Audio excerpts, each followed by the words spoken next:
मौनम, ये बहुत अपराधों से बचा देता है और नाम जप में बड़ा सहयोगी है। श्रीपाद कह रहे हैं कि मौन धारण कर, ताते मौन रहनो उचित है। ध्रुवदास जी महाराज, आवश्यक हो कम शब्दों में भागवतिक शब्द बोल दो, ये मौन के अंतर्गत ही आता है। अनावश्यक बिल्कुल ध्यान नहीं देना, कोई प्रणाम नमस्कार, कोई नाना प्रकार के संबोधन प्रश्न बिल्कुल नहीं बोलना, मानो आप पागल हैं, सुना ही नहीं, देखा ही नहीं। यह महापुरुषों की बात कहते हैं। पास समीप बैठे हुए प्रश्न कर रहे हैं, वो दूसरी दिशा को देख रहे हैं, गंभीर मुद्रा है, बोलते रहो। इतना धैर्य होना चाहिए उपासक में कि सामने वाला बोलता रहे, अपने को कोई फर्क नहीं पड़ता। आवश्यक है तो बोल दिया, नहीं तो अनावश्यक हम उसको कहेंगे भी नहीं कि चुप रहो, उठ के जाओ यहां से, नहीं। मौन है, हम उठ के चल दिए। अपनी तरफ से बिल्कुल वाणी को बहुत संयम में रखें।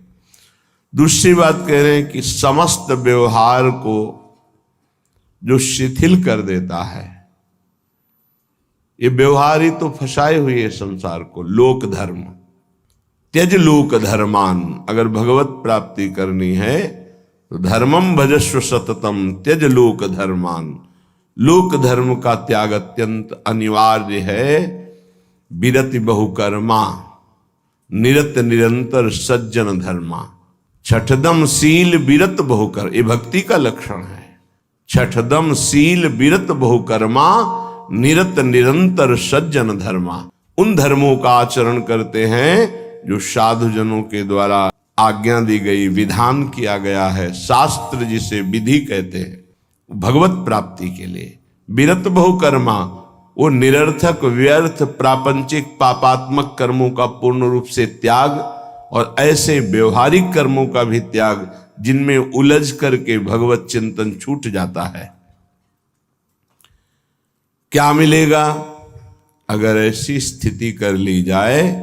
मौन, निरंतर नाम जप, व्यवहार को शिथिल कर दिया गया तो बोले सदा जागृत प्रायः क्षण मुदित तंद्रोति मधुरम।